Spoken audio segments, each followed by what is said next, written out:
Ya, Assalamualaikum warahmatullahi wabarakatuh. Selamat pagi untuk kita semua. Salam mahasiswa Universitas Terbuka semester 3 Administrasi Negara. Pada kesempatan ini ya kita akan membahas mata kuliah Sistem Politik Indonesia. Pada modul pertama itu membahas tentang pendekatan analisis sistem politik yang dilihat melalui pakar yang pertama yaitu David Easton dan Gabriel Almond. Sebelum kita mengetahui pendekatan analisis politik melalui David Easton dan Gabriel Almond, maka sebaiknya kita harus tahu dulu apa makna dari sistem politik Indonesia. Sistem politik Indonesia itu terdiri dari 3 kata. Ada sistem, ada politik, dan ada Indonesia. Sistem adalah satu kesatuan yang terdiri dari beberapa unsur yang saling berhubungan dan keterkaitan antara satu dengan yang lainnya dalam upaya pencapaian tujuan. Kemudian politik itu adalah suatu cara ataupun upaya yang dilakukan oleh seseorang atau kelompok orang dalam upaya mencapai tujuan tertentu. Kemudian yang terakhir adalah Indonesia. Indonesia itu adalah suatu negara yang berbentuk republik, terdiri dari pulau-pulau dan lautan, di mana memiliki batas atau diapit oleh 2 benua dan 2 samudra. Untuk 2 benuanya itu benua Asia dan Australia, dan benua dan Samudra Hindia dan Pasifik. Oleh karena itu pengertian sistem politik Indonesia itu adalah satu upaya atau cara yang dilakukan oleh unsur pemerintah, baik itu eksekutif, legislatif, dan yudikatif dalam upaya pencapaian tujuan negara.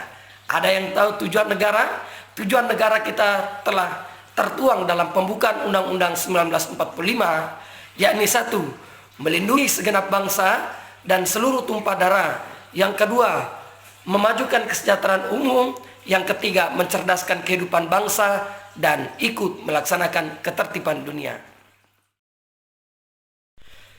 Baik, selanjutnya saya akan jelaskan terkait pendekatan analisis sistem politik menurut David Easton. Menurut David Easton bahwa pendekatan analisis sistem politik itu tersendiri yaitu melalui pendekatan tingkah laku. Dalam hal ini tingkah laku daripada manusia itu sendiri atau masyarakat. Lahirnya sebuah politik, lahirnya sebuah kebijakan itu tergantung daripada masukan input yang lahir dari masyarakat. Berbeda dengan Gabriel Almond, pendekatannya lebih kepada struktural fungsional. Nah, jadi di dalam David Easton ini dia menjelaskan satu pola kerja alur sistem politik yang dibagi menjadi 3 bagian atau 3 komponen. Ada input, ada konversi atau proses, dan ada output. Input ini bisa berasalkan dari kepentingan masyarakat, kelompok masyarakat, kelompok penekan. Kalau di negara kita ada HKTI, ada HIPMI, dan ormas-ormas lainnya yang mampu memberikan tuntutan atau memberikan dukungan atas kinerja pemerintah. Nah, tuntutan-tuntutan seperti itu maka diproses konversi, masuk ke proses konversi. Di konversi ini ada 3 lembaga yang bermain, yaitu ada eksekutif, pemerintah pusat, kemudian ada yudikatif, MA, MK, dan KY, dan yang terakhir itu adalah legislatif yang membuat daripada undang-undang. Sehingga lahirlah sebuah output berupa kebijakan. Kebijakan yang dihasilkan di negara kita bisa berupa undang-undang, bisa berubah perpres, bisa berubah perda, dan lain sebagainya.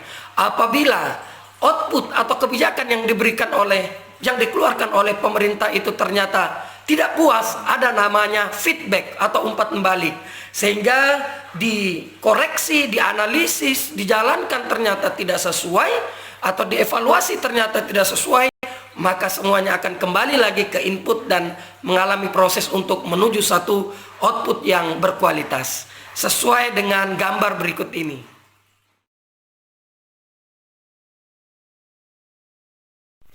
Kemudian selanjutnya yaitu analisis sistem politik menurut Gabriel Almond, bahwa Gabriel Almond ini sangat berbeda analisisnya dengan David Easton.